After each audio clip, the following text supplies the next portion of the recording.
Hello,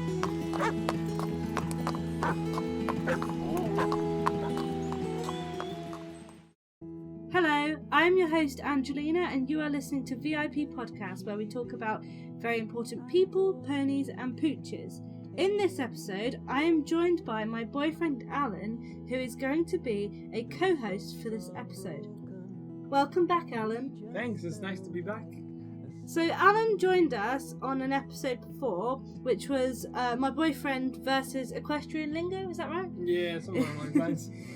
If you haven't heard that one yet, so it's on our channel, so give that a listen because it was a really fun episode actually. Number one episode, I'm the best. Anyways, Alan, I am going to let you tell our listeners what we are up to in this episode. So, we are going to be interviewing my sister, who works at the well-known Nicholls horse yard, which was offered to her at the end of her BRS, actually, funny enough. One of the best offers any of them got offered there. And we're going to be going to ask her all sorts of different questions that I'm sure will interest you guys. Me, maybe not so much, but we'll see how that goes. So let's give Vanessa a call. Hello, Vanessa. Welcome to VIP Podcast. Hello. So you are in the horse racing career. What initially got you interested in the horses? So I had a friend back in primary, she had ponies, and ever since then I kind of just hit it off and I was like, I don't really want to work in an office or Tesco's or anything like that, so horses were the way to go. Have you always wanted Have you always wanted to work with racehorses? No, actually, I didn't want to work with racehorses, actually. That's a funny story. I wanted to go to an equestrian college, but they said my riding wasn't good enough, so they basically just threw me off. So your riding's not good enough, but apparently it's good enough. You're good enough to groom one of the richest people in the bloody world. Oh, he's well, horses. before the whole British racing school, I was kind of crappy apparently, but. Yeah, but even when I saw your final results in the BRS, it was weird because your teachers would always praise you for being the best, but they always. I feel like when teachers mark your grades and they have to give you something bad, you cannot be a perfect student, and I feel like that's what they did because they marked your riding. I think it was down, which made no sense to me. Yeah, they give you a 1 for riding out of 4, which was it made no sense considering every teacher was praising you and you got one of the best offers out of the school. Yeah, it doesn't make sense to me. I mean, I am quite a nervy rider. If a horse starts rearing or bucking, I will be nervous, but I think they'll grow. Well, to be fair, they're big, especially the thoroughbreds and stuff. They're really big and powerful, aren't they? Yeah, especially when you have no control because you're getting bummed, which is basically just horse. You have no control of the horse. The horse is just going flat out and you just can't do anything. You just got to sit against it and hope for the best. That's terrifying. Yeah, because I have a thoroughbred cross and he's fine most of the time, but he can be a bit nutty every now and then. It's alright. I got a simple pony that don't move when he don't want to. So falling off of a pony is a bit different to falling off a horse. Yeah. Is it though? Yeah. Is it? I feel like it's still a long way down from the top up there. Oh no, it definitely is more, especially the next day, the pain. Oh. So you went to the British racing school. What was that like for experience? So it was quite hard doing a 14-week course, being the first time away from my parents and so far away from my parents. It was quite hard. Didn't know anyone. I mean, yeah, I met a few people before my course that were going on to my course, but you just don't, over FaceTime, you don't really know the person. So it's kind of like a I don't know, a piece of paper really, and starting a story. It was quite fun. Had its ups and downs, had its times where you just want to cry and just give up, but you push through it, you get through it, and get rewarded with a really good job. Hey, it didn't seem that bad to me. I got the whole house to myself for months. Yes. Well, I had to share a room with someone I didn't even know, and yeah, that was great. I remember you complaining a lot about the food. That apparently wasn't great in that school. Well, I mean, I can't say I'm personally a good cook, but I could cook better food than them. It was just so bland. It had no seasoning. It was just like, you know, when you like, I mean, primary schools make better food than that, and their food was horrendous. That says a lot. Because my Yeah. sister's a lot like me. She's quite a foodie. So. I love my food. So, was it hard to get into the BRS, or did you need certain grades from secondary school, experience with horses, etc.? No, for the 14-week course, you didn't have to have any experience. You didn't have to have any grades. The only thing that was really difficult was the fitness. Your fitness had to be pretty much on peak. Like, you had to run so far and do 20 push-ups in like a minute, and not doing push-ups or not doing that much exercise every day, it hits a different level. I remember she ended up buying a treadmill to actually have the full-on exercise. And every day she had some kind of exercise, and every week she would go and test herself. I think the hardest one she had was what was it? It was like the squat with the thingy ball behind your back. The bull squat and holding 5 kg weight on your chest while squatting with the ball. Oh my god. How long did you have to hold that one for? I think the limit was 2 minutes, I think, in something. The minimum. I'm not too sure. I don't really remember that much. Yeah, so imagine that, having a yoga ball in your back, squatting down, like sitting like on an invisible chair, and then having 5 kg just holding it here. No, that's not for me. It's quite hard, honestly. And to be fair, I wish I kind of did more fitness, because the fitness, you could tell which kids were the fittest and which wasn't, because when you were going around the arena doing a trot in a pose, you really felt those legs burning. Yeah, I can imagine. I can imagine, considering I've been doing some canters recently, and Oh my god. my back, my legs are all gone. So he doesn't really know how to sit a canter, do you, Alan? No. No, Kind of not. like he kind of just sits there. Now, bouncing you know around. you know how jockeys stand up when they do a gallop? Yeah, Yeah, they like how they have that. They don't sit in it. They just kind of have like this weird squat position. yeah, they have it's like, my teacher always told me it was like what is it called? I think it's kind of like a wine. No, it's not wine glass. Something to do with like a glass, like bottle or something like that. I'm not sure, but yeah, that's what I do. That's why I canter. It doesn't look like that. Well, hey, I can tell you now, I can't sit a normal canter. I cannot sit a normal canter. I just can't. I'd have to get up. Like, Yeah. No, I can't either. I have to lean him forward onto it, and then I'm just standing there at that point and just letting the horse do its thing. do its thing until it stops again. Charlie's alright at that. I mean, Charlie is a bit hard to get going if you're in like the school or something. But if you take him out on a hack, he's alright. Yeah, in the field we went out on like a 2-hour hack, and then we got to the fields, and we did like for 10 minutes. We were basically just bombing it through the field, and then after that, the hour and a half left of the journey that we had, you could barely keep up with the walk. So bless his little heart. He was a bit sweaty, wasn't he? every time I kicked him to go faster, all I heard was squelch, squelch. So he got a big reward at the end of it, and he got to be hosed down. Yeah, he likes that. How are your legs? Are they hurting? My legs are fine. It's just mainly my lower back, because when I do that whole like kind of weird squat thing mid-air, he kind of bumps me sometimes, so I lose my balance, and then I just end up going with the bounce, and it just bounces off. I just bounce off the saddle, going up and down and up and down.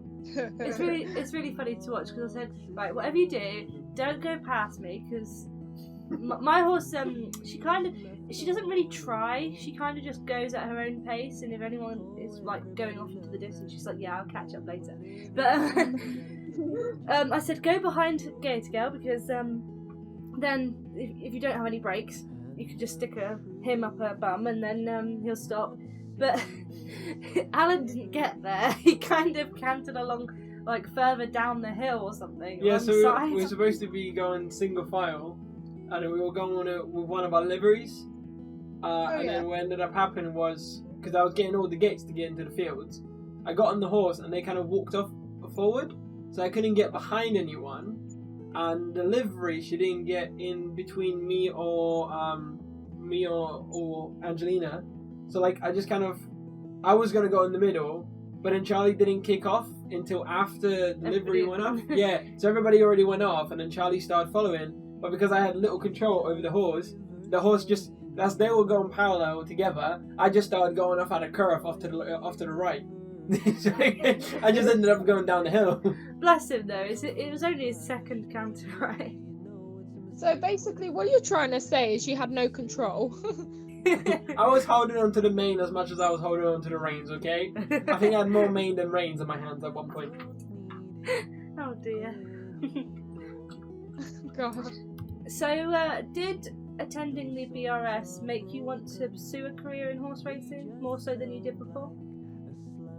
Yes, definitely. It was definitely a difficult decision, because you have to find a yard that's not only like suitable for you, but the horses are extremely different in every single yard. Like at the yard I'm working at Paul Nicholls, his horses are as safe as anything, and people always say, God, you ride such beasts, and like they must be really difficult. But honestly, I could let go of my reins, I could literally do nothing, and the horse would just go up itself and do nothing. Like that's how good the horses are trained now. That's crazy. Yeah, it is. You don't expect that. You don't really expect that from big thoroughbreds and stuff. No, I mean, you still get some that are really horrible. Like, I got bummed, what was it, 2 days ago on a horse that I don't get on with. Like, I just don't get on with it, and it didn't want to listen. And I was pulling on it, I was leaning against it, nothing worked, and I just had to let it happen. Like, it didn't want to stop for me at the top, it just had to happen. Oh, no. Talking about a livery, you got a nice little place where you're staying. Are you winning some races recently? Yeah, it's been a difficult one with the festival that we had. We didn't really have any winners at that, but some of the like bigger races are coming up now. Obviously, the season's ending in, I think it's like 2-3 weeks. So, as I like to call them, a flat rat. It's time for them to run, because the ground gets usually too hard for the jumps, and it's just too dangerous, really. So you kind of like, I would say you've made a pretty decent, living for yourself right now. Being what, 18 now? Yeah. Yeah, being 18 and going on, doing kind of what you like. If I had to because obviously this is nothing to do with me. I don't ride horses really for fun. It's not really my thing. I just kind of ride it because, so Angelina has someone to go out hacking with. Oh, isn't that sweet? But if you had to give some advice towards people either starting as a jockeys or trying to be, joining a racing yard or something like that, like you have, what tips and little tricks would you maybe give to anyone trying to start off like you do?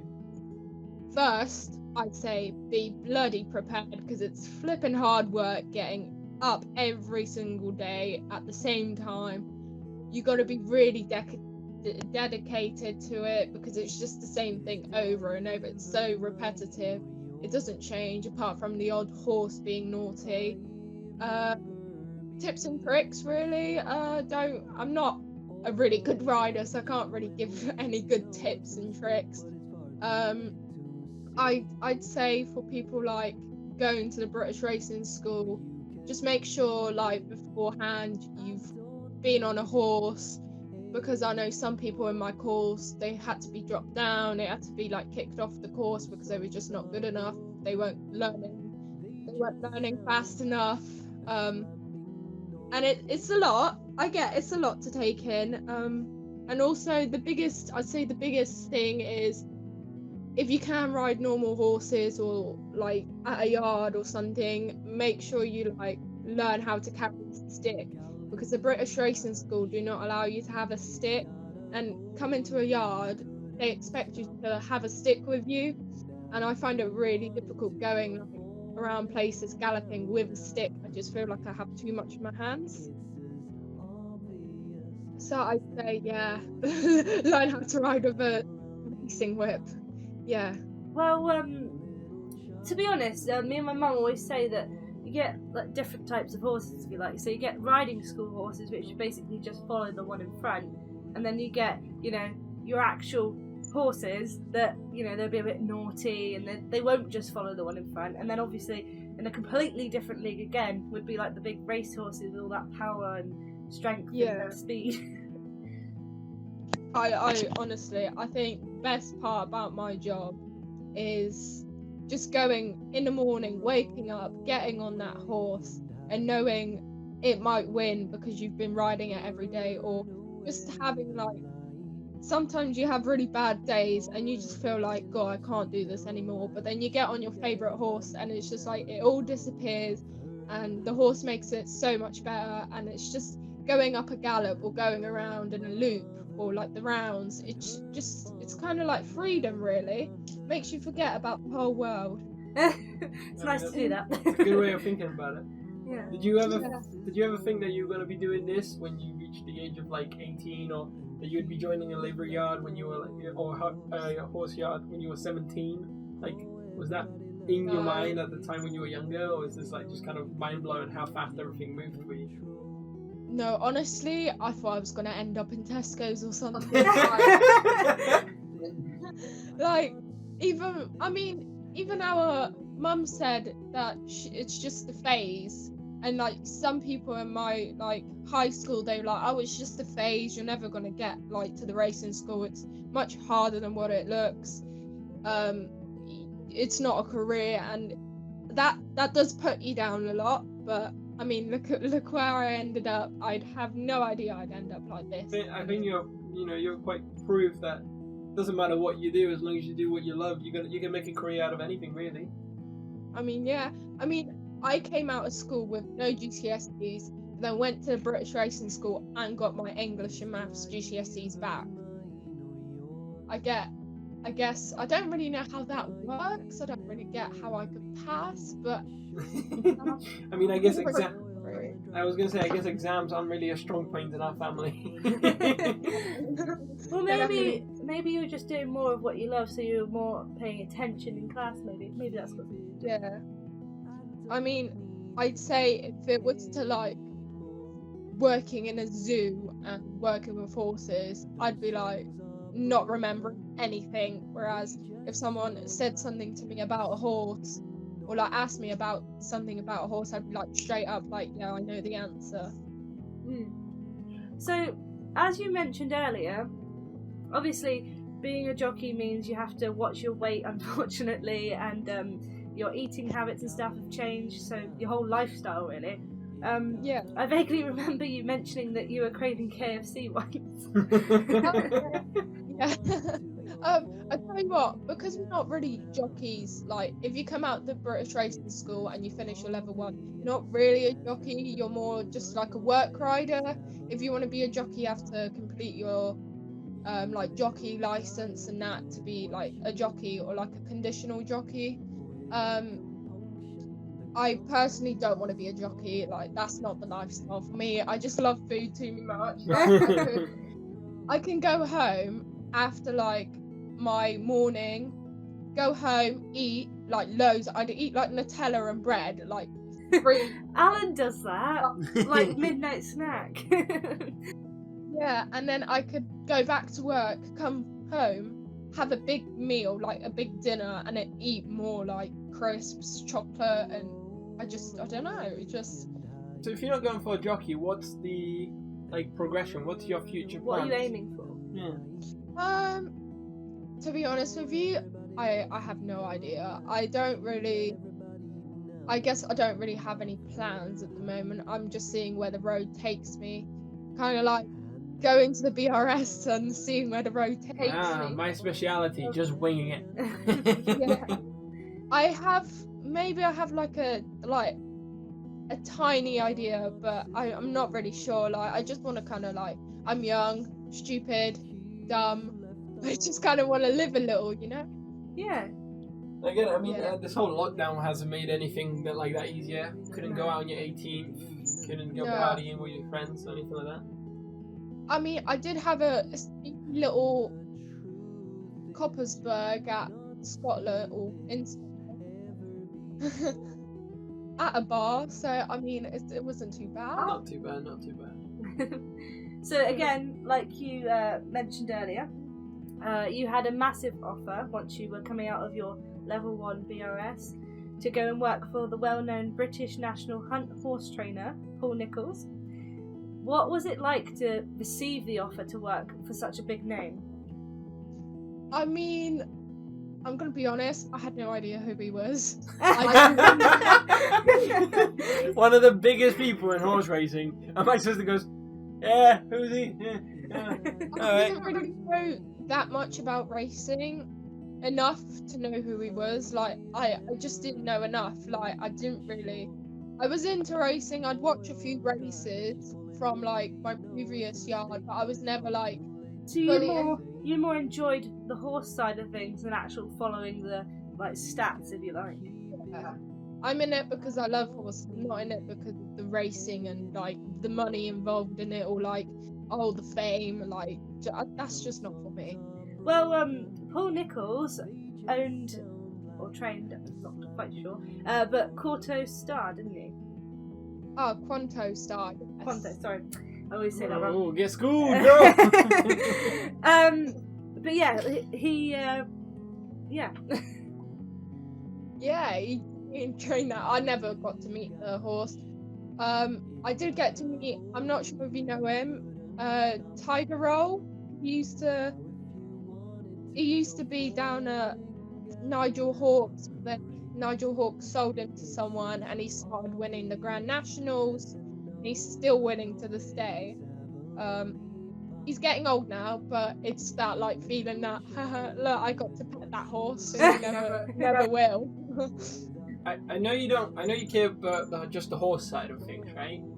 But Yeah. for people, like for any like new beginning riders or people that are trying to do what you do, what is actually, for example, stuff like the environment at the yard, and for example, how's the accommodation and that kind of stuff? Like, because obviously you moved out from our parents' house, and you moved about an hour away to a different county, nonetheless. Like, how is it? Like, how is the accommodation there? How is the actual, money? Is it, enough to make a living off of that kind of stuff? Like, what would you say? I'd say accommodation could be a bit better, but I mean, you basically getting what you're paying for. I don't pay a lot of rent, and I don't think I could afford it bills anymore. My wage right now, because I'm 18, it's okay, not the best, but it gets me going and gets me paying the bills, and I still have money left over. I'd say try and save a lot of it. Like, now I'm trying to save because the summer's coming and I'll have time off, obviously, and I won't be working. But yeah, it's not easy. I'd say I'd rather be a bit older, come here then, and start earning more money, because if you're like 21 up, your wages go up. Because when you're 18, 17, it's just not great. Slower. Yeah, I agree with you. I don't think the minimum national wage is good enough for young people. What horses do you actually work with? Yeah. So what, as in like riding or like just on the yard? Both. So we've got 2 yards, obviously. Top yard is where I muck out, and then High Bridge is where I ride. So top yard I look after is named Christopher Wood. He's not that tall, but he's kind of like a fat pony because he's always fat. You wait until you meet Charlie. I struggled to put his thing on. What's it called? Yeah. I struggled to put his girth on. Then I've got Getaway Trump. Our mum really likes him because it reminds her of Donald Trump. He's one of my personal favourites. He's up on my list. Then I've got Carry On the Magic. He's a bit of a cripple, but he's okay. He's a good horse. Soldier of Love. I like the name of that one. I do too. He's great. He bites his teeth at you. He swishes his tail at you. He picks it up, but never does anything. Who does that sound like, Alan? Rizzo!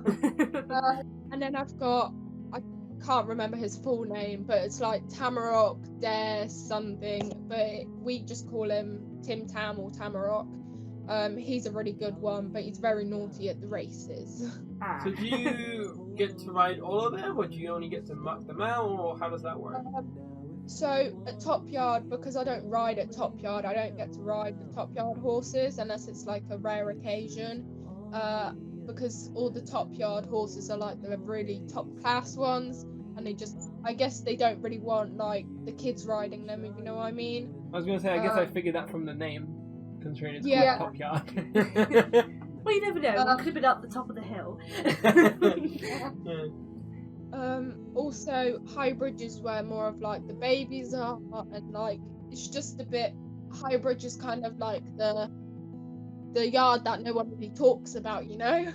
Do you say more like Highbridge is like kind of bringing up the younger horses so they can compete in the higher up races once they get older? I'd say, well, we've got not 3 yards, we've got 2 yards, but they come from a different yard before they come to Highbridge, so that they're not babies anymore. Because we don't train babies, they get trained for us. Then they come in when they're like, I'd say 4-ish, and then we start riding them up Highbridge.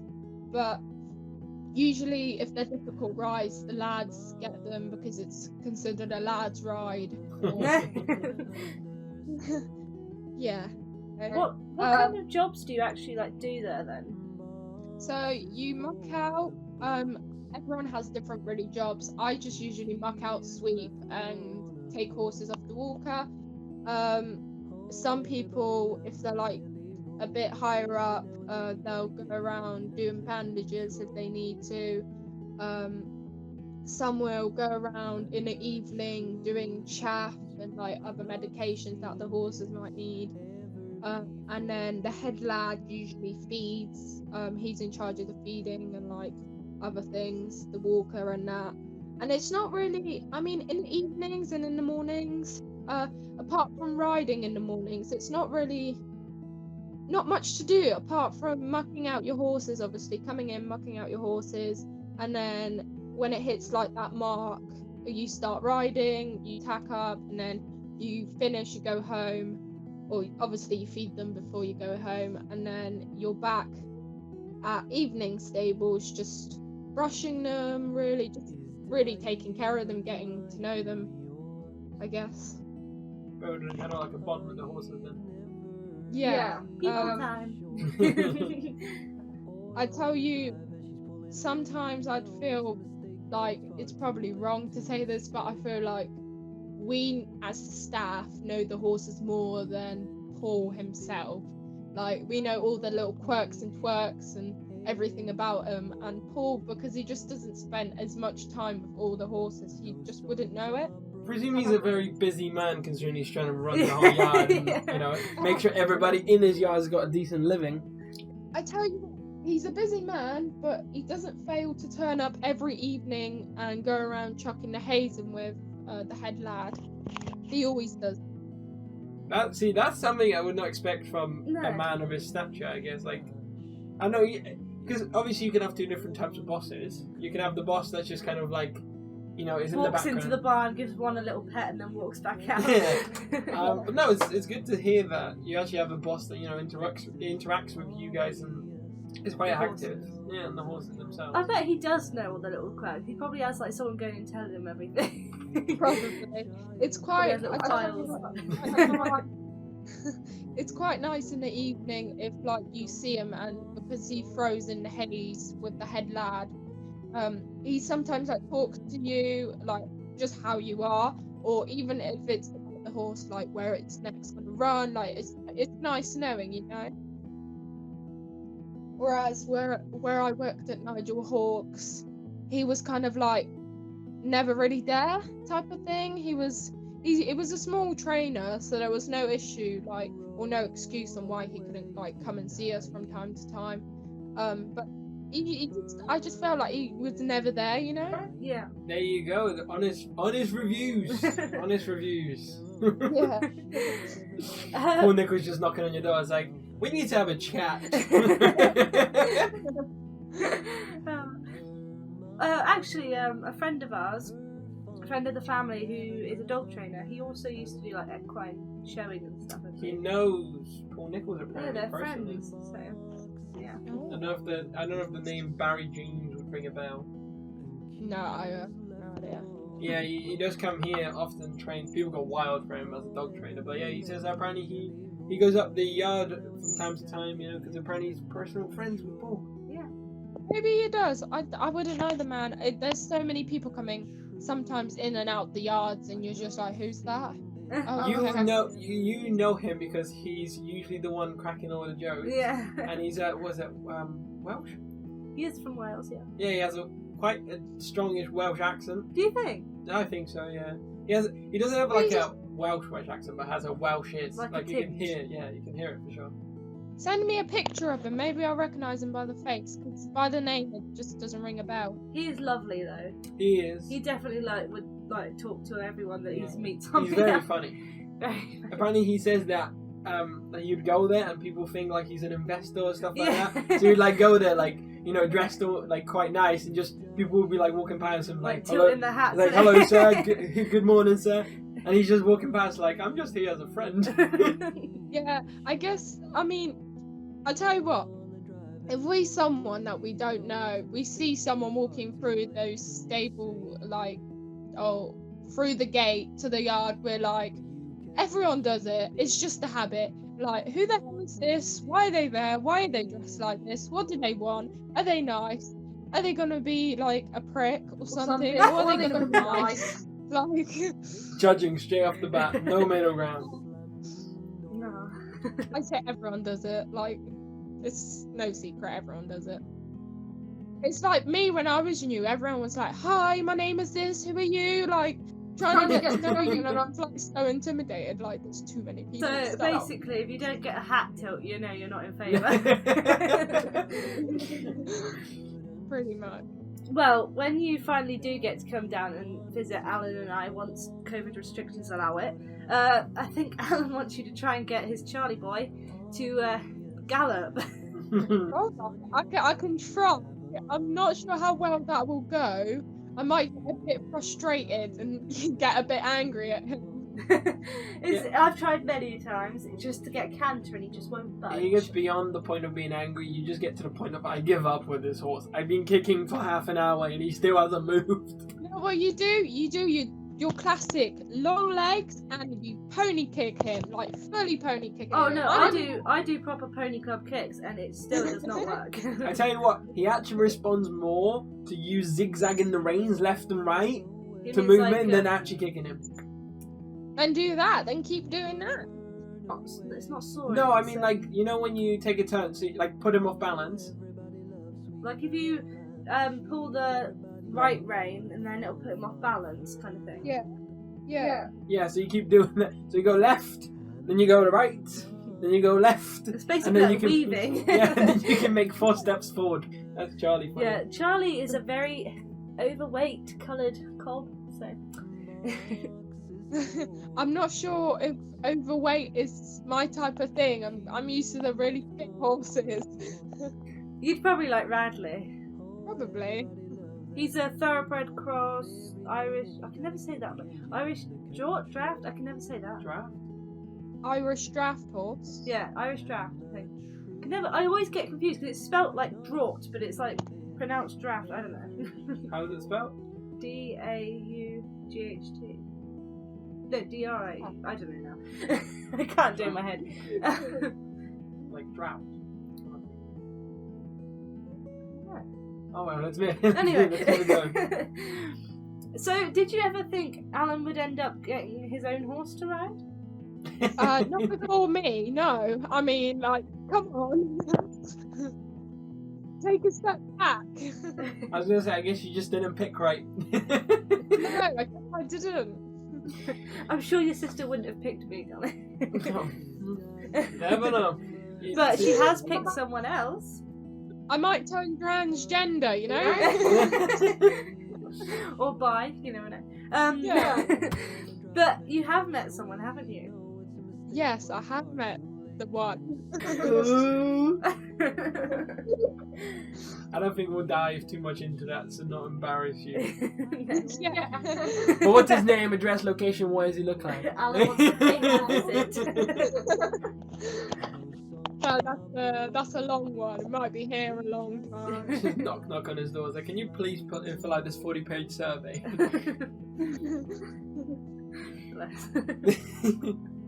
How have you been doing during this whole lockdown thing? Yeah. How's it been treating you?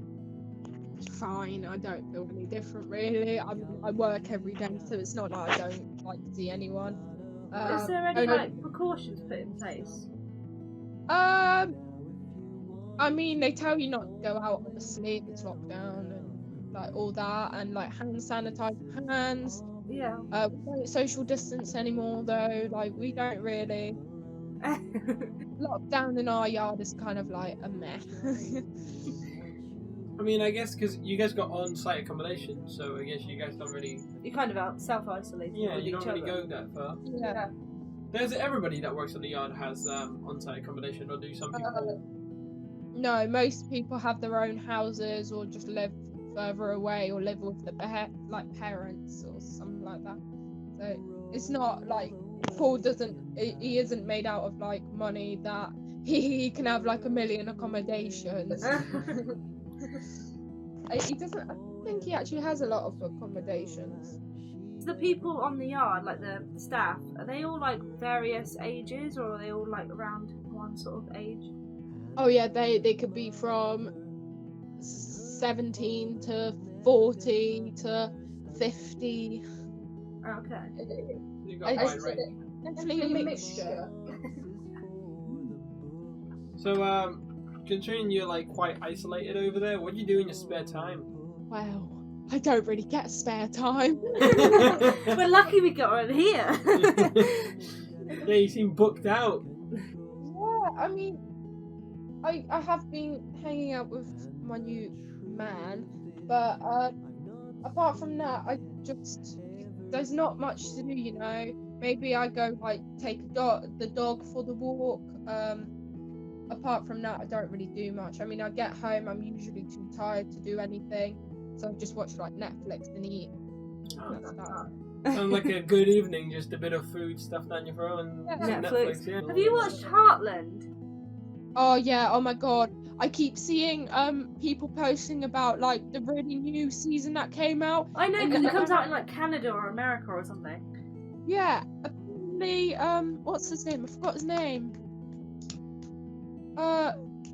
What's her boyfriend's name? Ty. Yeah, he dies apparently. What? Yeah, apparently he Spoiler dies. alert. Breaking news. No, that wasn't true. I was scrolling on TikTok, and because you know how the last season ends with like him going to hospital or something. I don't quite remember. He got shot or something, maybe. I don't know. But yeah, he like suffers like severe injury or whatever, and then dies in hospital or something like that. Thought he got out of that. I don't know. That's what TikTok told me. I haven't actually told you what horses I ride. No, go for it. So down at Highbridge, I ride. His name is Blackjack Kentucky. He's my all-time favourite.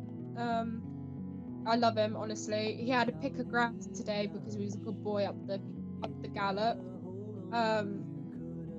Yeah, I ride him, and then I've got Groovy Kind. She's a quirky little one, but she's really nice.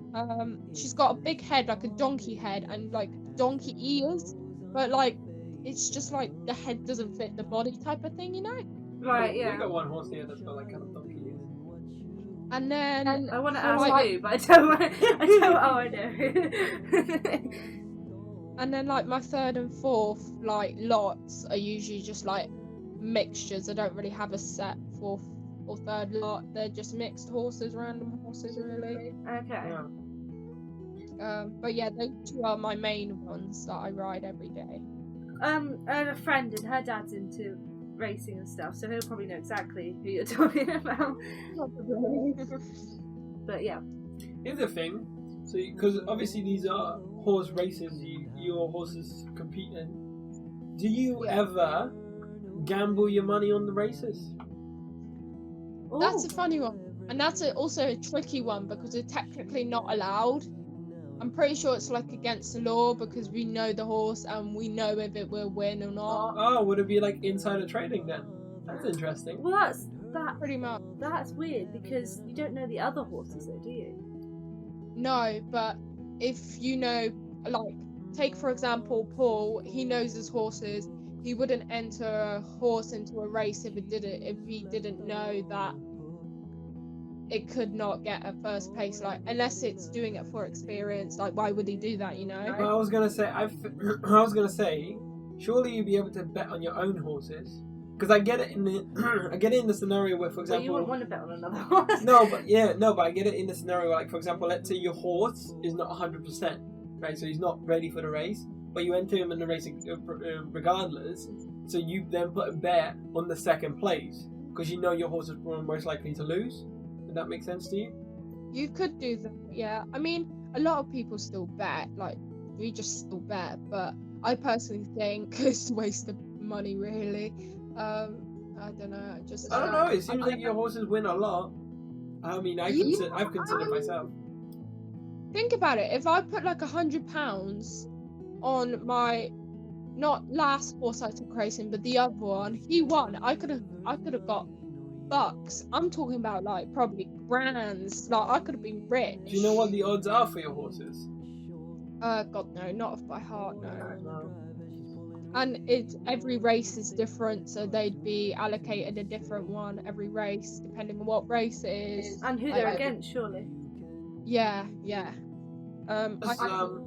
you know what Paul thinks about you guys betting on horses, or does he prefer, like, not for you guys not to? He doesn't know if they're allowed. No, I don't think he really cares, really. He does it himself, probably. Well, I presume he would, considering you want to win money. Well, I don't know though, because if you think about it, it probably isn't allowed. Because are you allowed to have, like, is an owner allowed to have two horses in one race or not? Yeah, you can. I think you can have up to 3 horses in the same race. I think. So. That makes it fine because there's, like, you got what, 12 horses in a race? Yeah, but say if you had the 3 working together, then like 2 horses could be getting in front of everybody to stop overtaking. Yeah, but then the one up front could yeah, win, so you could bet on that one. That's not against the rule books. That is, yeah, that is. Is that what, probably. blocking the rider? Yeah, if you deliberately block the rider, you can get you could either get eliminated, as in like not like out the race, but like after the race they'd pull you in and be like, they'd show you exactly what you did, and you could get a ban for like. That makes no sense because, like, for example, in motorized races like bikes and cars, obviously you'd want to do that. You can't. So, like, the rule in those sports is if the car is beyond 50%, if 50% of the car is beside you, you can't turn into the car because then it'd be your fault. Okay, but think about it like this: these are live animals. These are not vehicles you can repair. No, and like say if like you were riding a horse that could kick, would kick out if someone got too close to it, and then you purposely put yourself in front of it. In races like that, it's impossible for them to kick out. Well, true, yeah. But you know, like biting and stuff, they do bite. We saw some picture today of someone's arm in a racehorse's mouth. No, not a racehorse. They were playing, what's it called? Oh, polo, sorry. Yeah, they were playing polo, and I don't know if you ever seen a picture of, like, the horse biting the polo stick in half. Yeah. It was like that, but basically it was the arm. It was the arm of the opponent. So as the guy on the horse was hitting the ball, the horse was biting the opponent. Oh, that's funny. Cheeky sword. Polo is a scary sport in my opinion. Yeah, I don't get how people can bend that far, you know. Well, I'm sure they have a lot of like muscles, but that's not the bit that's scary. I think their horses are known to be a bit nutty. Yeah. What is it called? Gymkhana? Gymkhana, yeah.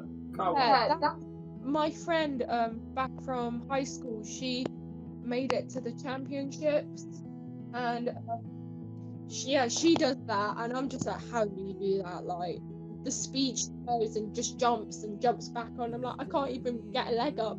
I'm just gonna say, what gymkhana means to you guys is completely different from what it means to me. So gymkhana is basically a series of like challenges, really, isn't it? Yeah, it's like Only basically Club games, but advanced. Yeah, look at it like this. You know how, say it was sports day, and you I don't know, you were in the team or whatever, and you had a series of games. So say like not rounders, sorry. Say like, I don't know, say like sack race, rounders, and playing football. Yeah, I get what you mean. But it's Like kind that. of like, do they have to pass the baton, don't they? Yeah, I think so. Yeah. So like one person, like say you have to weave through like a load of poles, jump off Yeah. the horse, grab something from the floor, jump back on the horse as it's running, go around a cone, pick up a flag out the cone, and then go back and pass the baton to the other. See, that's not what I think when I think, because for me, gymkhana is where you take a car and you drift around stuff like city blocks and stuff like that. There's a gymkhana competition as well. But He's been playing that's too why many games. It isn't games, it's real life. It was invented by Ken Block, I think. We're talking about horses, and you bring cars. Yes, Alan, this is a horse and dog podcast. No, I guess so. Well, I'm bringing a load of spiciness to it. I guess, hey, my car's got horsepower. That's related. Right. Okay. I'm sure different horsepower, but okay. I mean, I think it's been a great little podcast we just had here. Thank you for joining us. Yes. Hope you've enjoyed it. I enjoyed it. Any last words to our viewers? Stay safe. I'm not sure really. You kind of put me on the spot here. That's right. Don't worry if you don't have any. I don't think so. Just like, if you do obviously want to get into racing, I'd say give it a go. It's great fun. Great fun going racing with your horses. And yeah, just enjoy it really. There you go. Just enjoy what you love. Yeah. If you don't love it enough, don't do it. Alright. We'll speak to you soon, Vanessa. Bye. Bye.